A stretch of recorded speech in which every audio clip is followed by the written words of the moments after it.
Tardes, bienvenidos al aula virtual de la Academia Preuniversitaria Bryce. 18 años de éxito, soy el docente Víctor Rodríguez Tejada y vamos a continuar con el tema de Roma. A ver, con todos los grupos de ciencias habíamos avanzado, por ejemplo, la parte del final de la República. Recuerda que se formaron dos triunviratos. ¿Qué era un triunvirato? Conformado por tres personas. Tres gobiernos de tres personas, el gobierno de tres personas. Muy bien, listo. Ahora, en el segundo triunvirato, recuerda que estaba formado por Octavio, el sobrino de Julio César, Marco Antonio y Lépido, y se dio prácticamente la última guerra civil del periodo de la República. Bien, ¿se enfrentaron quiénes? Marco Antonio y Cleopatra, ¿contra quién? Octavio. Contra Octavio. Y Octavio logra derrotarlos en la batalla naval de Actium, el año 31 a.C. Entonces, prácticamente esto lo convirtió en el hombre más poderoso de Roma. Y entonces inicia una nueva etapa llamada el Imperio. El Imperio, recuerda, tiene dos etapas. Bien, el Imperio tiene dos etapas. Una primera etapa llamada de paz y apogeo, conocida como la Pax Romana, el siglo de Augusto o la Paz Octaviana. Pregunto, ¿con qué emperador llega a su fin el apogeo romano del imperio?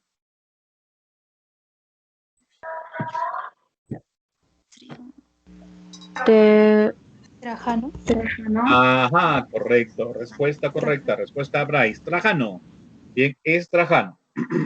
Bueno, después de Trajano, ¿qué periodo o qué etapa se inicia dentro del imperio? Decadencia. Correcto, la decadencia o también llamada la crisis imperial. Recuerda, la crisis imperial. Bien, ahora un detalle. ¿Por qué se reconoce a Trajano? ¿Por qué se le reconoce a Trajano? Máxima expansión. Ajá, correcto, la máxima expansión. Tienes entonces el mapita, bien, tienes el mapita de la extensión que tuvo el territorio del Imperio Romano. Y entonces creo que ya puedes reconocer fácilmente a qué continentes abarcó. África, Europa y Norte de África. Y Asia. África, el norte de África, Asia Occidental y Europa. Perfecto, muy bien. Ahora, en la etapa de la crisis imperial, en el año 315, 320, tenemos a un emperador llamado Constantino. Repito, emperador Constantino. A ver, vamos a marcar por acá un ratito. Y que resulta que Constantino quiso ya hacer una reforma administrativa y lo que va a hacer, por ejemplo, es embellecer primero una ciudad por donde pasaba todo el oro y ese oro era redistribuido al resto del imperio. La ciudad se llamaba Bizancio. Entonces, los bizantinos, cuando vieron que su ciudad se había vuelto muy bonita, ¿ya? Por, repito, la reforma que había ordenado hacer Constantino, entonces le decidieron agradecer de la siguiente manera. ¿Cómo? Le cambiaron de nombre a esa ciudad de Bizancio. Y a partir de ese momento, entonces, ¿cómo se llamó esa ciudad? Constantinopla. Así es, Constantinopla. Oiga, ¿qué resulta? Que Constantinopla, en el proceso del desarrollo del imperio, se había convertido en la capital administrativa. Repito, capital administrativa. ¿Por qué capital administrativa? Porque prácticamente de esa ciudad se redistribuía el oro que llegaba, por ejemplo, del Medio Oriente, del África y del Asia Menor. Se redistribuía al resto del imperio. Bueno, ¿qué otra cosa se le reconoce a Constantino? Aparte de haber prácticamente influenciado para que le cambien el nombre a la ciudad de Bizancio, llamada Constantinopla. Le dio libertad religiosa. ¿Qué resulta? Un emperador de la época de la paz romana, conocido como Nerón, empieza pues a perseguir a los cristianos. Bueno, imagino que ustedes han visto las películas de cómo terminaban los cristianos, ¿no? Asesinados pues por las bestias, por los gladiadores, etcétera, etcétera, etcétera. Entonces prácticamente durante 2 siglos los habían perseguido, los habían asesinado, pero los cristianos seguían ahí. Bueno, entonces este emperador Constantino, ¿qué hace? Determina la libertad religiosa y se cree o se establece que Constantino vendría a ser el primer emperador cristiano. Bien, primer emperador cristiano.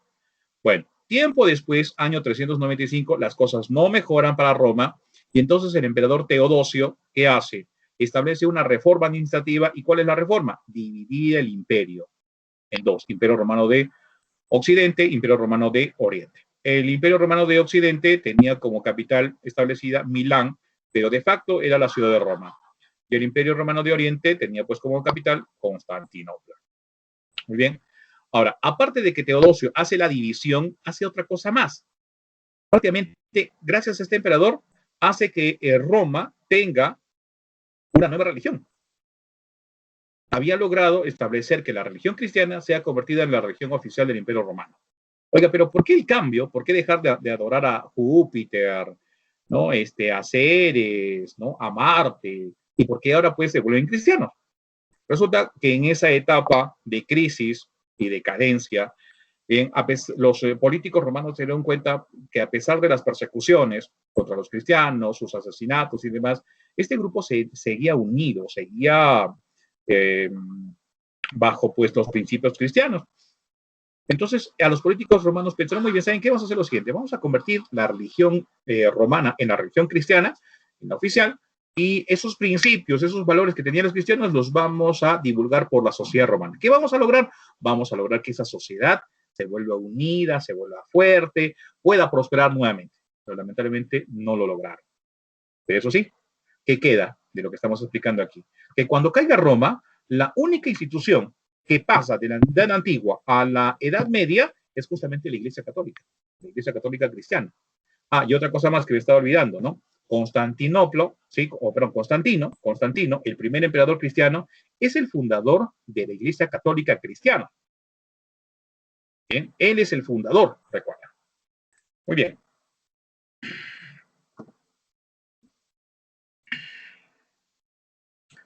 Veamos, desde inicios del año 400, ya estamos hablando de los inicios del siglo V, Roma empieza a ser invadida por los pueblos bárbaros.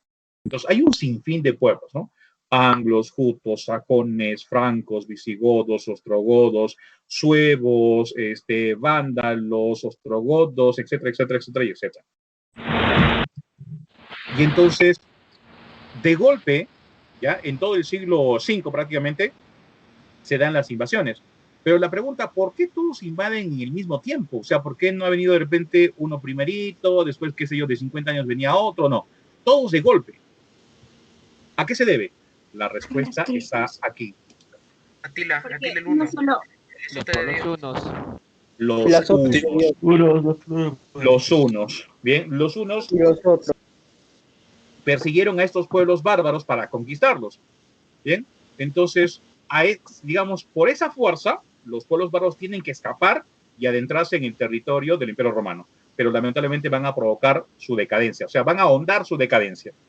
Entonces, dice que el último gran militar que tuvo Roma, Aecio, bien, logra unir a romanos con pueblos bárbaros. ¿Para qué? Para poder detener a los hunos. Y esto, jovencitos, esa batalla importantísima en la parte final prácticamente del Imperio Romano se llama la batalla de Chalons, en Francia, lo que actualmente es Francia, en el año 451. Ojo, también hay otro nombre para esta batalla de Chalons. Se le conoce como la batalla de los campos cataláunicos. Repito, batalla de los campos cataláunicos. Batalla de los campos cataláunicos.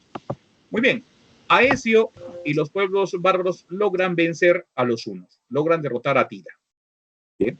Después de 2 años, los hunos van a perder a Atila porque una mujer termina envenenando pues a Atila y desapareció prácticamente el reino de los hunos. Bueno, pero los romanos cometieron otra burrada. ¿Y cuál fue la burrada? Se deshicieron de Aecio, lo asesinaron. Y prácticamente Roma perdió a un gran militar que pudo haber ordenado el territorio romano. Bien, la debacle de Roma ya estaba cantada. En el año 476, el último emperador de Roma, Rómulo Augustulo, bien, va a perder el poder. ¿Qué había pasado? En la decadencia, como ya te expliqué en la mañana, en la decadencia romana, los romanos habían contratado a pueblos bárbaros para que defendieran entonces las fronteras. Lamentablemente, algunos, o mejor dicho, se dio el proceso de la germanización del limes romano. Escúchame, germanización del limes romano. ¿Por qué germanización? Porque prácticamente todos estos pueblos que estamos viendo aquí en la imagen procedían de la zona de Germania. Oiga, ¿dónde estaban los germanos? En toda esa zona. Alemania. Alemania. Correcto, lo que actualmente Alemania. consideramos Alemania. Ahí vivían todos esos pueblos bárbaros, germanos. Entonces, pero cuando algunos de estos pueblos fueron contratados por los romanos porque no tenían soldados, entonces, ¿qué hicieron? Se dieron la germanización de las fronteras romanas, o sea, debilitaron más todavía el territorio romano. Y bueno, cuando venían pues estos pueblos invadiendo, ¿qué va a pasar? No se van a enfrentar pues algunos pueblos contra otros pueblos porque son vecinos. Los que hacían, les abrían las puertas y pasaban y pasaban y pasaban. Bueno, entonces, ante esa situación de difícil que va a vivir Roma, en su desesperación contrata, por ejemplo, a los érulos. ¿Bien? Los érulos, pueblo bárbaro, dirigido por Odoacro, fue nombrado jefe del ejército romano, ¿sí? Para defender el territorio. Listo, lo va a hacer, lo logró. Pero los érulos querían justamente como pago tierras. ¿Y qué van a exigir del emperador romano? Les va a exigir que le paguen con la tercera parte de Italia. A lo cual Rómulo Augusto dijo que no, porque los romanos consideraban pues a Italia sagrada. Entonces, ante esa negativa, Odoacro le quitó el poder a Rómulo Augusto. ¿Ya? Ahora, una cosa más, jovencitos. Dice que Odoacro va a ser el único, o en todo caso los érulos, el único pueblo bárbaro que no va a formar reino. Todos los demás invasiones formaron reinos, ¿sí? Apoderándose justamente del territorio de los pueblos del Imperio Romano. ¿Qué hizo Odoacro? Dice, va a tomar las insignias imperiales de este último emperador, Rómulo Augustulo, y se les va a enviar al emperador de Constantinopla. Y entonces el rey de Constantino, como no quería perder el territorio del Imperio Romano de Occidente, lo va a nombrar jefe militar de Roma. ¿Y qué pasó con el tiempo? Desconfiando de él, prácticamente manda a su ejército y derrota a Odoacro. ¿Bien? Y bueno, es que resulta que Constantinopla había contratado pues a otro pueblo, los ostrogodos. Los ostrogodos. Bien, jueguitos. Vamos a poner por acá. Ya está. Ahora sí, vamos a ver la organización. Un detalle más para terminar eso, para terminar el otro. Cuando le quitan el poder a Rómulo Augustulo en el año 436, recuerda que se le pone fin entonces a la edad antigua y se inicia una nueva edad. ¿Cuál será la nueva edad? Media. Media. Correcto. Media. La edad media. Tenemos ahora la sociedad romana. Vamos a ver su organización social. Esto recuerda que ha sido pregunta de examen, por si acaso. Bien. Entonces, tenemos, por ejemplo, la principal clase social. ¿Y cómo se llama la principal clase social? Se llaman los patricios. La palabra patricio viene de pater, padre, fundador. Bien, ellos entonces eran los descendientes de los fundadores de Roma, por lo tanto eran la aristocracia romana, la nobleza romana. Se agrupaban en gens. ¿Qué es un gens? Una familia. Bien, a ver, te doy por ejemplo. A ver, César Augusto y Julio César pertenecían a una familia llamada la familia Julia. Los Julios les llamaban, ¿no? Es como decir los Quirós, los Rodríguez, ¿correcto? Familia. Bueno, como ellos eran la nobleza, entonces ellos tenían el poder. Tenían el poder político, tenían el poder económico. Por lo tanto, ellos estaban proclives a tener los derechos. Ahora, como ellos son la clase dominante, los que van a venir después de ellos, en este caso los plebeyos, no van a tener derechos.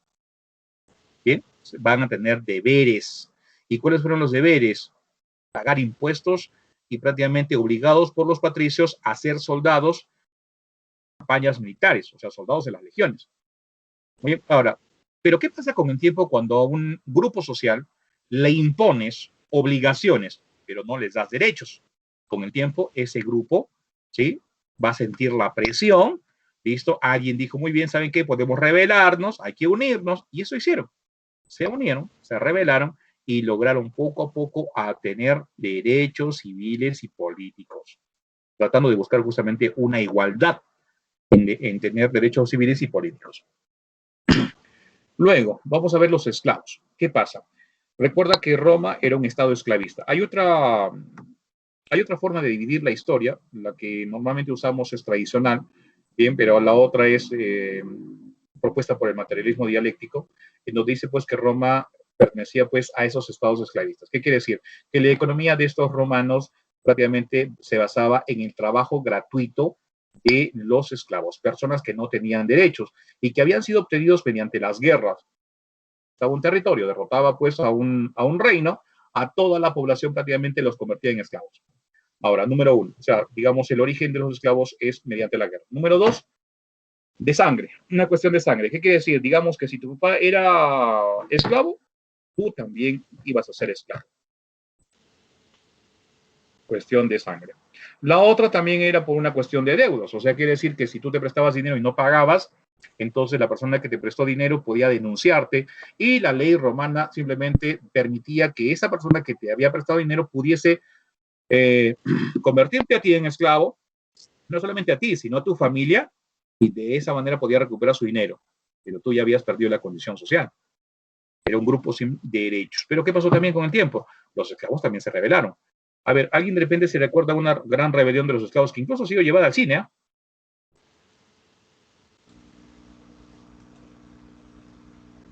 Espartaco, la rebelión de Espartaco. Ajá, la rebelión de Espartaco. ¿Qué era Espartaco? Pues era un gladiador. Bien, era un gladiador, se rebeló, bien, y bueno, los romanos al final lo derrotaron. A ver, un poquito controlen esos sonidos que están filtrándose, por favor. ¿Se reveló a quién, profesor? A ver, César, Fabricio, bien, dime. Nos está diciendo a quién se reveló Espartaco. Espartaco se rebeló contra los romanos. Ya, muy bien. Ahora, con el tiempo, entonces, producto de estas presiones, bien, o de repente que ya estaban muy viejitos los esclavos y entonces los patricios simplemente se deshacían de ellos, dándoles la libertad. Pues aquellas personas ya no eran llamadas esclavos. ¿Cómo eran llamadas? Eran llamadas clientes o libertos. ¿Qué era un cliente? Cliente era pues un romano pobre. Ya, un romano pobre. Podía ser un liberto, o sea, podía haber sido un ex esclavo. Entonces tenían que depender todavía de quién, del patricio, porque el patricio pues era el dueño de las tierras. De ahí viene la palabra patrocinio, patricio, patrocinio. Bien, entonces ese patricio le daba pues un pequeño pedazo de tierra para que pudiese sembrar, ¿no? Le daba un pequeño adelanto, un ingreso económico. Bien, ¿a cambio de qué? A cambio de su lealtad. A cambio de su lealtad. Bien, ¿lealtad para qué? Probablemente es cuando habían campañas militares, los patricios, ¿no?, que salían ganando justamente con esto, eran acompañados por ¿quiénes? Por sus clientes y sus libertos. Bien, digamos, era su ejército particular. Entonces, un patricio romano dice, era poderoso mientras tantos clientes tuviese o tantos libertos tuviese a su mando. Bien. Ahora, probablemente, ¿te suena algo lo que te acabo de contar? No necesariamente de la edad antigua, sino de la edad media. ¿A qué se parecería? A los siervos. Ah, estamos hablando prácticamente de que, correcto, ¿a qué estaríamos hablando justamente? De la época del feudalismo. O sea, prácticamente esos primeros, digamos, esos primeros indicios de feudalismo se dan justamente en la cultura romana. Muy bien. Terminamos entonces esta partecita y nos vamos ahora por acá. A ver, vamos a recordar el último rey de la monarquía romana. ¿Cómo se llamó? Rómulo Augusto. No, Tarquinio. El Tarquinio el soberbio. soberbio. No te olvides, no te olvides. Tarquinio el soberbio. No te olvides entonces lo siguiente. ¿Ah? Tarquino el soberbio. Estamos hablando de la monarquía, por si acaso, ¿ah? Monarquía, no te confundas con imperio. Monarquía es una cosa, imperio es otra cosa, ¿ya? Bueno, entonces, ¿qué hicieron entonces? Los romanos cambiaron la forma de gobierno. Dejaron de tener una monarquía y pasaron a tener una república donde el presidente, podemos decir así, era el cónsul. Ahora, para controlar mejor el poder y evitar concentrarlo en una sola persona como lo que pasó pues con Tarquino el soberbio, entonces, ¿qué hicieron? Repartieron el poder en el Senado, las asambleas y las magistraturas. Senado, asambleas y magistraturas. Las asambleas, ¿cuáles son las asambleas? Curial, centurial, tribal. Curial, centurial, tribal. Bien, y las magistraturas divididas en extraordinarias y ordinarias. Y las ordinarias, a su vez, mayores y menores. Ojo, solamente este es un esquema. Vamos a trabajar cada uno de estos puntos. Hablamos del Senado. ¿Qué fue el Senado? El Senado va a ser la última institución la institución más importante de Roma. Repito, la institución más importante de Roma. ¿Por qué? ¿Por qué la institución más importante de Roma? Por las personas que van a estar dentro del Senado. ¿Cómo así? Resulta que para poder llegar a ser senador, uno tenía que haber pasado, ¿sí?, con el cargo de ser excónsul, excensor. ¿Pero qué resulta también? Pues que para poder ser cónsul y censor había que cumplir con ¿qué? Con el cursus honorum, la carrera de honores, que fue creada justamente por Roma para que una persona tuviese experiencia al momento de agarrar un cargo importante. O sea, el tipo tenía que ir preparado ya para ocupar el cargo, no que iba a aprender recién en el cargo, ¿no? Algo parecido ocurre pues con nuestra política nacional, cuando ciertas personas sin experiencia política pues agarran cargos y hacen estupidez y media. ¿Sí? Lo notarás prácticamente parte de nuestra historia republicana del siglo XXI. Ahora, entonces, el requisito para ser senador, repito, era ser excónsul, excensor, pero también tenía un requisito social. ¿Cuál era? Pertenecer a ser patricio. Debería ser patricio. Ahora, en su formación, en la época de la monarquía, el Senado tenía 100 integrantes, 100 patricios. Pero en la época de la República subió a 300, con Sila subió a 600 y con Julio César llegó hasta 900. Una exageración. ¿Cuál era la función principal del Senado romano? Redactar y controlar leyes. Redactar y controlar leyes. Verificar bien la economía de Roma y aparte realizar tratados internacionales. Ahora, por todo esto entonces, digamos, vamos a decir lo siguiente, ¿no? El Senado romano es la institución más importante de Roma. ¿Por qué? Porque las personas que lo conformaron eran los más experimentados políticos de Roma. O sea, lo mejor de lo mejor en política romana estaba justamente en el Senado. Bien, ahora, vamos a ver, por ejemplo, esta partecita de acá. Probablemente en algunas películas has visto este detallito, ¿no?, de las iniciales SPQR. Las iniciales son de palabras latinas. Senatus Populosque Romanum. El Senado y el pueblo romano juntos. Esa es la... Puesto algo ya. Dejaba un dedito.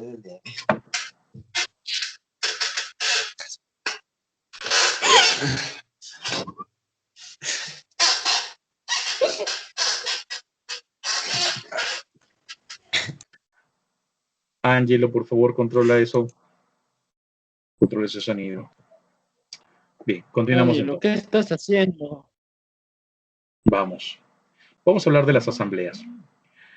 Fueron 3 asambleas. En la época de la monarquía solamente había una, la curial. Y en la época de la república aumentan 2, centurial y tribal. Hablamos de la curial. La asamblea curial. ¿De dónde viene ese nombre de asamblea curial? Viene de curia. ¿Y qué era una curia? Una curia era la agrupación de 10 familias patricias. Bien, la agrupación de 10 familias patricias. Entonces quiere decir pues que Roma tenía por lo menos unas 300 familias patricias. 300. Era la asamblea más antigua. Y su importancia en la época de la monarquía era pues que tenía la decisión de elegir al rey. Decisión muy importante. O sea, la convertía en la asamblea más importante. Pero ¿qué pasa cuando votan al último rey, Tarquinio el Soberbio? Y en la época de la república ya no hay rey, hay cónsul. ¿Bien? Y quienes eligen al cónsul es otra asamblea. Entonces, dejó de tener importancia en el periodo de la república y lo único que hizo pues dedicarse a cuestiones religiosas. Nada más. Vamos ahora a la asamblea centurial. Se le llama asamblea centurial por las personas que van a conformarla. Resulta que en el campo de Marte se reunían los centuriones. ¿Qué era un centurión? Un centurión era un romano, generalmente patricio, que representaba a 100 romanos. Centuria, centurión, 100. Muy bien, ahora, esta asamblea estaba presidida por ¿quién? Por el cónsul. Bien, recuerda, presidida por el cónsul. ¿Listo? La función principal de la asamblea centurial, elegir a los magistrados ¿sí? Ordinarios mayores. ¿Cuáles son las magistraturas ordinarias mayores? Cónsul, pretor, censor. Cónsul, pretor, censor. No te olvides. Cónsul, pretor, censor. ¿Bien? Listo. Ya está. Vamos ahora a la asamblea tribal. La asamblea tribal es de los plebeyos. Oiga, pero ¿por qué aparece? ¿Y cómo aparece? ¿Te acuerdas cuando hace un momento mencionamos que cuando aparecen los plebeyos después de la fundación de Roma, inicialmente ¿qué tenían? Tenían solamente deberes, obligaciones. No tenían derechos todavía. ¿Cuándo empiezan a pelear estos tipos por sus derechos? Buscando justamente una igualdad social. Resulta que hubo una rebelión. ¿Y la rebelión fue producto de qué? De una campaña militar fracasada. Recuerda que los patricios romanos organizaban las expediciones militares, o sea, provocaban las guerras para poder tener esclavos y tener tierras. Pero los soldados, que generalmente era la gente de la plebe, o la gente del pueblo, tenía que dejar pues asegurada a su familia, porque una campaña militar pues te duraba mínimo 1 año, 2 años, 5 años, 10 años, 15 años. Entonces, cada vez que ocurría esto, este soldado de la plebe tenía que dejar a su familia asegurada con un préstamo, ¿no? Y quienes prestaban dinero eran pues los patricios. Ahora está cobrando después altos intereses también. Oiga, pero ¿cómo recuperaría ese soldado ese préstamo para poder pagarlo? Ah, ya, bueno, como tenían que obtener la victoria, sí o sí, ¿sí? Robaba, ¿bien? O pillaban el territorio y lograban obtener pues el dinero suficiente como para pagar sus préstamos y estar tranquilos y además tener tierras. Bueno, resulta que en esa operación, en el año 494, esa expedición terminó mal. Y como los soldaditos se habían prestado dinero, los patricios ahora cobraban y cobraban con los intereses. Entonces, creo que también hace un momento te dije que si no pagabas tus deudas, ¿qué podía pasar? Se esclavizaban. Te esclavizaban. Ajá. Entonces, entonces, los plebeyos van a reclamar. Pero los patricios, no, pues. Naga la pinaca. No quisieron darles esa concesión. Entonces, ¿qué hacen los plebeyos? Se ponen de acuerdo, hay unidad social y deciden retirarse de Roma. Y se fueron, dice, al Monte Palatino, amenazando con fundar una nueva ciudad de Roma. Ahora, ¿cuál era el grupo social que en ese momento estaba perdiendo? Patricios. Patricios. Muy bien. Patricios. Para los patricios, pregunta, para los patricios, ¿qué representaban los plebeyos? Su fuerza de trabajo. La fuerza. Su sustento. Era la fuerza de trabajo. ¿Ya?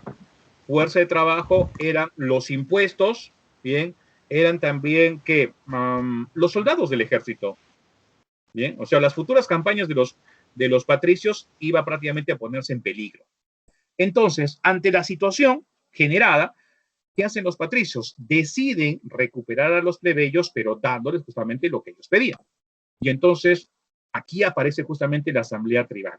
Les van a perdonar las deudas, ojo, perdón de deudas, y les van a permitir formar una asamblea, la asamblea tribal. Ahora, ¿cuál iba a ser la función de la asamblea tribal? Prácticamente van a elegir a las magistraturas ordinarias menores. ¿Cuáles son las magistraturas ordinarias menores? Tribuno, Tribuna de la plebe. cuestor y los ediles. Ediles. ¿Correcto? Tribuno, cuestor y los ediles. Muy bien. Ahora, con el tiempo se va a dar una ley en la cual les permitieron, por ejemplo, que la decisión que tomara la asamblea tribal por mayoría, ¿cómo se llamaría? Se llamaría plebiscito. Plebiscito. Y como esa decisión ha sido tomada por la mayoría, entonces tiene una característica especial, que tiene fuerza de ley. Fuerza de ley. Plebiscito, plebe, plebiscito. No te olvides, plebe, plebiscito. Acuerdo por mayoría. Fuerza de ley. Listo, terminamos con las asambleas romanas y ahora nos vamos a las magistraturas. Bien, recuerda que había, digamos, dos grupos, magistraturas extraordinarias y magistraturas ordinarias. Ahora, las extraordinarias, ¿qué pasaba en este caso? Era, digamos, el momento en que Roma iba a ser atacada por un enemigo. Entonces, ante la situación de emergencia, ¿qué hacía el Senado romano? Le encargaba, bien, terminar con ese problema a una sola persona, un patricio importante. Entonces, ese patricio recibía el cargo de dictador, pero su cargo solamente duraba 6 meses. 6 meses. Y repito, solamente aparecía en tiempo de peligro para Roma. Ahora, había también un magister equitum, el maestro equite, el maestro equite, o sea, el maestro de la caballería, el jefe de la caballería, que también era nombrado por 6 meses. Era el lugarteniente del dictador. No sé de repente si has visto esta película del gladiador, si te vas a recordar esa partecita. El ejército romano tenía dos partes, una infantería y una caballería. Bien, el dictador era el jefe de la infantería y el maestro ecuestre era el jefe de la caballería. Ojo, la palabra, recuerda, caballería no viene pues de caballero, viene de caballo. Veamos, tenemos a un procónsul, o también llamado propretor. ¿Qué era el procónsul? El gobernador de una provincia romana. Ahora, este cargo lo ocupaban prácticamente un año. Dice determinado según la emergencia. ¿Quién lo elegía? El cónsul. Vamos ahora a las magistraturas ordinarias, mayores. Veamos, dice, para ser magistrado, uno tenía que cumplir el cursus honorum. ¿Qué era el cursus honorum? ¿Qué significa primero? Carrera de honores. Carrera de honores. ¿Qué quiere decir esto, jovencitos? Que los romanos, en su experiencia política, determinaron que cuando ibas a ocupar un cargo político, tú no ibas a aprender cuando ya tenías el cargo, no. Tú tenías que haber aprendido antes de. Entonces, si tú querías tener experiencia, tenías que empezar desde abajo. ¿Ya? Desde abajo. Había una jerarquía justamente de funcionarios del Estado romano. Entonces empezaba siendo de repente edil, empezaba siendo de repente cuestor, y poco a poco subías de rango. ¿Ya? Ahora, en el caso de estas magistraturas ordinarias mayores, tenemos el cónsul, el pretor y el censor. El máximo magistrado, o sea, la magistratura más grande y más importante era el cargo de cónsul. Si lo comparamos con el día de hoy, con nuestra civilización occidental siglo XXI, vendría prácticamente a ser ¿qué? Presidente. Sería un presidente. ¿Por cuánto tiempo le dejaban entonces a un cónsul gobernar? Solamente un año. Oiga, pero ¿por qué el corto tiempo? ¿Por qué tan corto tiempo? Probablemente de aquí. El poder del poder. Correcto. Bien, el poder, jovencitos, corrompe. El poder siempre corrompe. Y lo has visto inclusive acá en nuestra política nacional. Personas que aparentemente son preparadas, incluso tienen títulos profesionales y, ojo, de universidades muy prestigiosas, terminan haciendo tontería y media. El poder siempre corrompe. Entonces uno tiene que estar bien preparado para ese tipo de cosas. Bueno, entonces, dice, era cargo anual y colegiado, colex. O sea, había otra persona más, había otro cónsul. Y ese cónsul, ¿cómo eran los cargos? Era un cónsul senior y un cónsul junior. O sea, un cónsul viejo, un cónsul joven. Y cada uno de ellos tenía un cargo. Uno tenía un cargo político y el otro tenía cargo religioso. Y pasaban los 6 meses e intercambiaban los cargos. Entonces ahí se demuestra justamente la búsqueda de esa tan ansiada experiencia. Porque recuerda, cuando un cónsul terminaba su mandato, podía ser elegido senador. ¿Ya? Podía terminar siendo elegido como senador. Muy bien.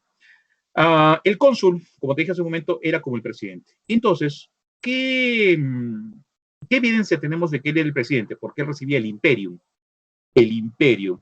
Probablemente hayas visto en las películas de la cultura romana, de Roma, del imperio, que el gobernante tiene una vara, ¿ya? Una vara pequeña, más o menos de unos 40 centímetros, y en la parte superior de esa vara encuentras un águila. Eso era el imperium. El imperium representaba justamente el poder que tenía ese cónsul. En este caso, el cónsul tenía el poder político y poder militar. Para ser cónsul debería ser mínimo edad 42 años y haber participado en 10 campañas militares.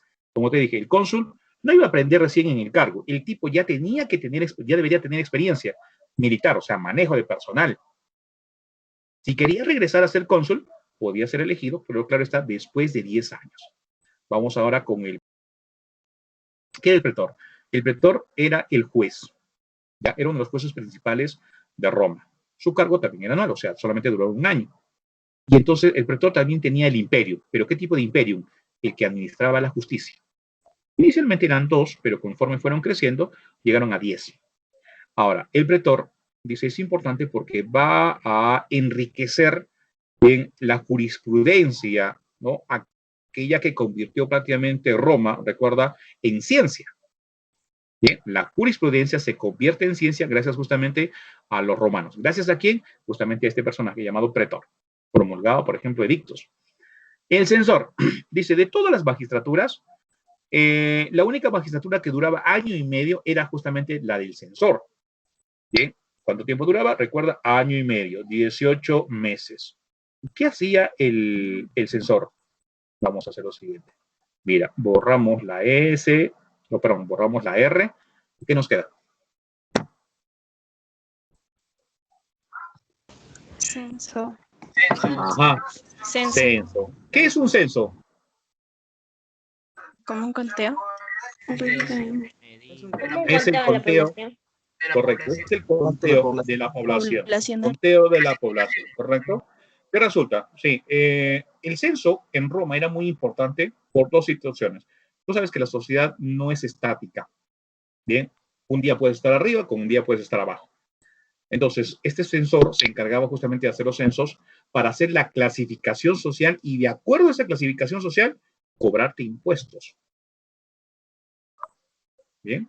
Ahora, de la palabra censor también deriva la palabra censura. ¿Qué es esto, jovencitos? Bien, cuando se aplican las leyes de la jurisprudencia romana, quien tenía que vigilar que no se cometieran delitos justamente era él. Era supervisor de la moral pública. Por lo tanto, si alguien de repente, qué sé yo, estaba haciendo sus tonterías, este tipo lo podía castigar. ¿Ya? Era la prevención del delito, podemos decir así. ¿Ya? Pero también el cargo de la censura servía para prohibir, por ejemplo, la participación de políticos, probablemente, qué sé yo, eran dos candidatos que estaban de repente compitiendo por el cargo de cónsul, qué sé yo, de repente uno de estos cónsules amaneció muerto. Ah, listo. El otro de repente es el sospechoso. Oiga, señor, usted no puede participar. Censuraban a los futuros magistrados.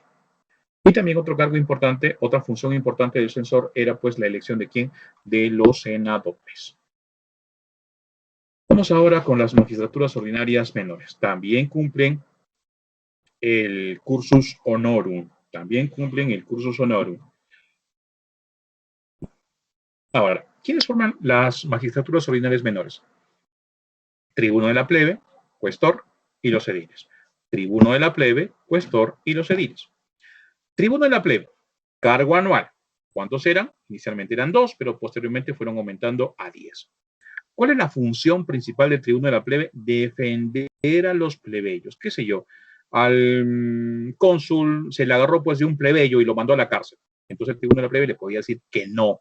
O sea, tenía el derecho a la censura. ¿Bien? El derecho a la censura. ¿Qué tal si el Senado, digamos, se le ocurrió aumentar los impuestos al trigo, al alimento del pueblo? El tribuno de la plebe también podía decir que no. Derecho a la censura.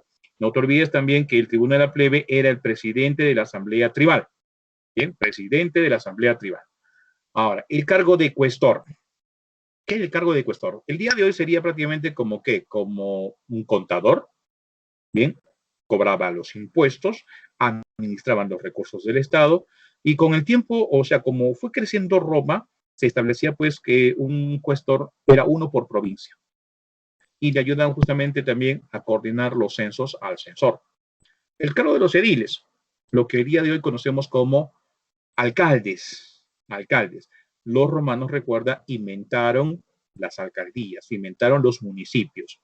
Bueno, el nombre latino del municipio viene de la palabra latina munus capium.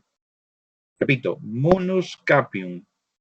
Ahora, también era un cargo anual, ya te he dicho. ¿Cuál era la única magistratura que duraba año y medio? Los censores. Censores. Correcto, muy bien.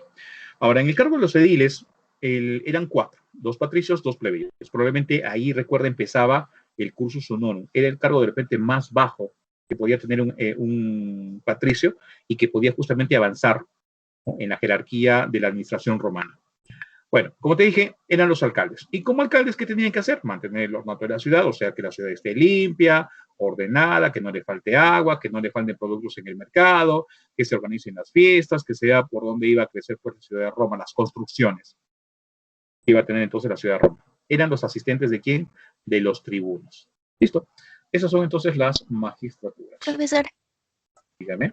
en el tribuno de la Peble, donde dice carga anual 2-10, ¿qué Ya. significa el 2 y 10? Sí, inicialmente eran 2, pero conforme fue creciendo Roma, bien, de 2 pasaron a 4, pasaron a 6, pasaron a 8 y llegaron a ser 10 tribunos. Gracias. ¿Ok? Profesor, Dígame. ¿y había alguna especie de lugar donde confluían todos los tribunos con los censores? ¿O cómo hablaban entre ellos así, de frente? En el caso de la asamblea centurial, recuerda, se reunían en la asamblea, perdón, en el campo de Marte. En el caso de la asamblea tribal, esta podría ser en el foro romano. Bien, ahora sí, vamos a continuar. Tenemos ahora el derecho romano. Creo que ya hace un momento también les avisé, les confirmé de que Roma había convertido el derecho en una ciencia. Y ese es el principal aporte de Roma al mundo occidental. Ahora, ¿por qué se caracteriza el derecho romano? Por ejemplo, porque fueron los primeros en reconocer la independencia civil de la mujer. En estas épocas donde el feminismo pues, intenta defender ciertas cosas, bueno, podríamos reconocer en este caso que Roma ya les había dado la independencia civil. ¿Qué quiere decir esto? Que la mujer no tenía que depender del hombre para poder hacer o deshacer lo que quisiera. ¿Sí? Entonces, aquí más o menos está dando los mismos derechos de participación tanto a la mujer como al hombre. ¿Ya? Un principio de equidad, recuerda. Veamos. ¿Por qué se caracteriza también el derecho romano? A ver, vamos a compararlo con el derecho griego. Cuando decimos, por ejemplo, Grecia, habíamos hablado, por ejemplo, de que en el año 621 Atenas tuvo un legislador llamado Racón que estableció la primera ley escrita. Pero esas leyes escritas de Grecia, la primera vez que tuvieron leyes escritas, eran pues muy fuertes en el castigo, lo cual determinó pues el nombre de las leyes draconianas, ¿no? Cuando ya el castigo pues es muy fuerte. Pero en el caso del derecho romano ellos fueron de repente más humanos. ¿En qué sentido? De que cuando se castigaba pues a una persona era pues para corregirla, no para maltratarla, sí, que pague todo lo que quisiera, no. El asunto era corregirla de su actitud. El sentido humano de las leyes. Reconocen el valor de la buena fe. Y es probable que cuando ustedes vean, digamos, a través de la televisión, que sea de las redes sociales, los juicios que se le hacen a los políticos que alguna vez nos han gobernado y que lamentablemente aprovecharon el cargo y se embolsillaron 100 millones de dólares. Entonces, si ellos colaboran, entonces la justicia va a tener esa consideración. Muy bien, tiene una buena fe. ¿Sí? Buena fe para colaborar. Bien, entonces probablemente el juicio que debería durar, qué sé yo, 5 o 6 años, se hace pues en un corto tiempo, lo cual ahorra mucho tiempo y dinero pues a la justicia. Bien, reconocen el valor de la buena fe y repudieron el delito. Veamos, ¿qué finalidad tiene el derecho? O la justicia, en este caso, una ley. Darle tranquilidad a una población. Entonces, si yo quiero mantener tranquila a una población, debo establecer qué principios, bajo qué principios funciona una población. Entonces, cuando ustedes ya sean profesionales, bien, qué sé yo, médicos, ingenieros, abogados, tienen que obedecer principios. ¿Sí? Tienen que obedecer principios. Principios de paz, de orden, justicia, razón y equidad. Entonces, ¿quieres mantener tranquila una sociedad? Tienes que obedecer los principios, porque si no, te vas a, digamos, provocar una rebelión. Muy bien. ¿Qué importancia también tiene el derecho romano en la actualidad, siglo XXI? Resulta que este derecho romano ha influenciado en la jurisprudencia de todos los países occidentales. Y fácilmente lo puedes corroborar. Bien, cuando digamos, qué sé yo, de repente tu papá tenía un juicio, un familiar tuvo haya tenido juicio, a ver, préstate, por ejemplo, las hojitas, ¿no?, de ese juicio, vas a encontrar de repente términos que no los conoces, pero sí reconoces que es latín. Ahí justamente vas a ver la influencia de ese derecho, repito, en la justicia de los países occidentales. Veamos. Seguimos ahora con lo de las leyes. A ver, ¿cuál fue la primera ley escrita de Grecia? ¿Cómo se le llama la ley escrita de Grecia? Del dracón. Ajá, dracón, correcto. Las leyes draconianas 621 a.C. Roma, dice, quiso también establecer leyes escritas y para eso contrató a 10 abogados, a los que le llamó los decémviros, para que se fueran a Grecia justamente a saber la experiencia que habían tenido los griegos en cuanto a leyes escritas. Y cuando regresan, estos 10 abogados van a hacer justamente la ley de las 12 tablas, 450 antes de Cristo. Ley de las 12 tablas, 450 antes de Cristo. Muy bien.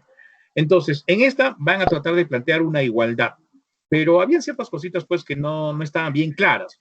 Y poco a poco, entonces, esa jurisprudencia romana se va a enriquecer con la experiencia y con leyes que van a tratar de dar esa igualdad, sobre todo los plebeyos, que no la tenían. Entonces, la ley Canuleia, por ejemplo, igualdad civil. ¿Qué pasaba? Que un patricio no se podía casar con una plebeya, por ejemplo, ¿no? Por más que quisieran, estaba prohibido. La ley Canuleia dijo, muy bien, ¿saben qué? Son iguales socialmente. Perfecto, se pueden casar. Ley Licinia, un plebeyo enriquecido, o sea, un plebeyo que se había enriquecido por los negocios, comercio que tenía.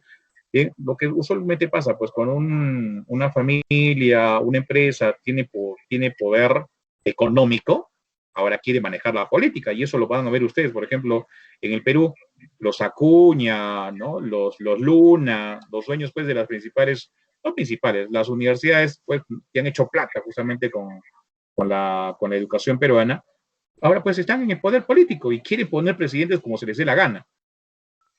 Bien, entonces eso ya ocurría desde Roma. Los plebeyos enriquecidos ahora querían gobernar pues, Roma. Llegaron a ser cónsules. Ley Ogulnia. Los plebeyos podían llegar a ser, ¿qué cosa? Sacerdotes máximos. Ley Publivia. Los plebeyos podían ser censores. Ojo, si los plebeyos podían ser censores, quiere decir entonces que los plebeyos podían elegir senadores. Ley Hortensia, lo que te dije hace un momento, año 287 a.C. La decisión tomada por mayoría de una asamblea tribal tenía el grado de ley, lo que se conoce como el plebiscito. Plebiscito. Por último, vamos a hablar, por ejemplo, de la arquitectura romana. Arquitectura romana. Veamos. ¿Qué resulta? Que los romanos en arquitectura van a tener también aportes. Por ejemplo, los romanos inventaron el cemento. Pero no es el cemento, pues, que ustedes conocen, el cemento Yura, ese cemento Portland, no.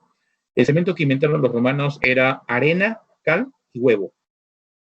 Cuando ustedes tenían, bueno, cuando todavía hacíamos clases, por ejemplo, en la academia, bien, y por ejemplo hay algunas clases pues en el local de Santa Marta, por ejemplo, hay unas clases que estaban hechas de sillar. Y esas construcciones son pues de la época colonial. Bien, y resulta que las uniones justamente tienen eso, arena, cal y huevo. Bien, es el cemento que inventaron los romanos. Veamos. Otra cosa más. Tuvieron una fuerte influencia de la arquitectura griega. Y eso lo puedes comprobar, por ejemplo, aquí que te muestro el Panteón Romano. Tiene una entrada al mismo estilo griego. ¿Pero qué hicieron los romanos? Hicieron ciertos cambios. ¿Ya? Hicieron cambios. Por ejemplo, crearon el orden compuesto. ¿Qué es el orden compuesto? El orden compuesto es una columna, ¿bien?, que tiene partes de dórico, partes de jónico y partes de corintio. Repito, el orden compuesto es una columna que tiene las tres partes, ¿sí?, diferentes del dórico, jónico y corintio. Muy bien. Ahora, cuando te dicen la palabra panteón, al instante probablemente vas a imaginar que es un cementerio. Pero Roma, en este caso, tenía un templo. Era un templo de forma circular y el techo era una cúpula, como puedes ver en la imagen. ¿Pero por qué era importante este templo? Porque ahí estaba, ¿sí?, ubicados, perdón, cada cierto trecho estaban las estatuas de los principales dioses de Roma. Bien, era un templo. Luego, tenemos el Coliseo Romano. El Coliseo Romano. Este Coliseo Romano debe su nombre, bien, porque la familia que lo mandó a construir, o sea, la dinastía, una dinastía de emperadores romanos, llamados los Flavios, bien, resulta que en ese lugar había una estatua de Nerón, una estatua enorme, grande, Bien, entonces a esa estatua le llamaban Colossus. De ahí viene el nombre Coliseo. Bueno, ¿para qué sirvió el Coliseo? Para entretener al pueblo. Entretener al pueblo. ¿Cómo? Habían luchas, por ejemplo, de gladiadores, mataban a los pobres cristianos, e incluso había batallas navales. O sea, ¿qué pasaba? La arena era rellenada prácticamente con agua y se daban batallas navales para entretener al pueblo. Pero ese entretener al pueblo tenía un objetivo. ¿Cuál es el objetivo de entretener al pueblo? Distraerlo. Distraerlo de los problemas que Claro, pueden sí, haber sí. en la política. Entretenerlos. Ajá, distraerlos, ¿sí? De los principales problemas que podían aquejar al pueblo, al Estado romano. Oiga, y eso lo hemos visto un montón de veces en la política nacional, ¿no? Qué sé yo, pues, por ejemplo, ya, ¿te acuerdas, por ejemplo, cuando hubo esto del gobierno de Merino, un día viernes era el partido de Perú-Argentina, Perú-Chile, creo. Perú-Chile era, Perú-Chile. Bien, y resulta que en ese mismo momento el Congreso había decidido votar, por ejemplo, los cambios a la ley universitaria. O sea, distraer al pueblo con algo importante, ¿no? Como en este caso un partido, y hacer otra cosa para no tener atención, ¿sí? Para no controlarlos. Entonces, Roma también ha heredado pues ciertas situaciones negativas, ¿no? al mundo occidental. ¿Cómo se llama este principio que establecieron los romanos en política? Se llama pan y circo. Para que el pueblo esté tranquilo, hay que darle dos cosas, ¿sí?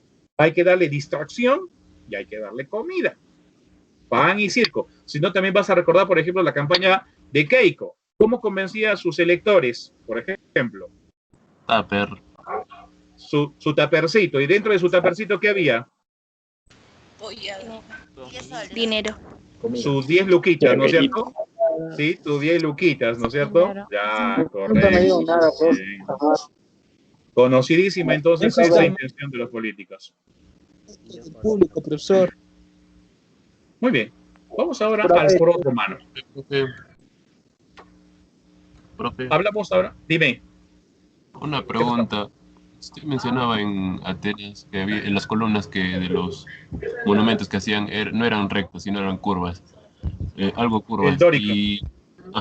Y a comparación del Panteón Romano, ¿son rectas o curvas?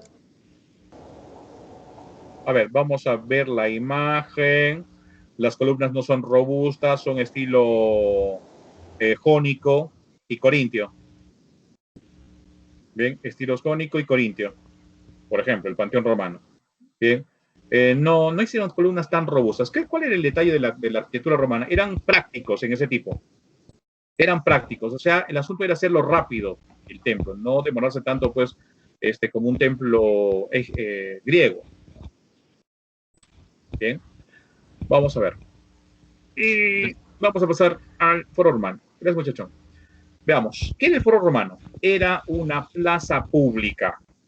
El foro romano, replico, era una plaza pública. Bien, y resulta que en Roma se le conoció como el corazón de Roma. ¿Por qué el corazón de Roma? Porque aquí justamente se reunía el pueblo, bien, y los oradores trataban de los problemas que aquejaban a la sociedad romana y tomaban decisiones importantes. Repito, por eso se le llamaba el corazón de Roma. Vamos ahora a hablar del Capitolio. El Capitolio está ubicado en el Monte Capitolino. Era una especie de acrópolis griego, o sea, un lugar elevado donde hacían las construcciones religiosas. Bien, y en el Monte Capitolino estaba pues el principal templo llamado pues el Capitolio. El Capitolio era el templo dedicado al dios más importante de los romanos. ¿Y cuál era ese dios? Júpiter óptimo máximo. Correcto, el Júpiter. El Zeus griego, recuerda que los romanos van a incluso copiar la religión griega, el Zeus griego lo convirtieron en el Júpiter. Ahora, en el aspecto político, el templo era muy importante. ¿Por qué? Porque es en este templo donde guardaban los principales tratados internacionales de Roma con las naciones vecinas. Bien, cositos, Con eso hemos terminado Roma. Y justamente son las 7 de la noche. Bien, chicos, muchas gracias entonces por su atención. Gracias por la participación también, que ha sido muy buena por parte de ustedes. Con esto ya prácticamente he igualado a todos los grupos de ciencias, G1, G2, G3, G4 y G5. ¿Listo, cositos? Muy bien. Ahora sí, nos vamos. Bueno, voy a mirar un poco de animes antes de dormirme. Listo, les deseo buena noche y entonces hasta la próxima clase. Nochero. Esa noche va a haber. Descansa, profesor. Gracias. Muchas gracias.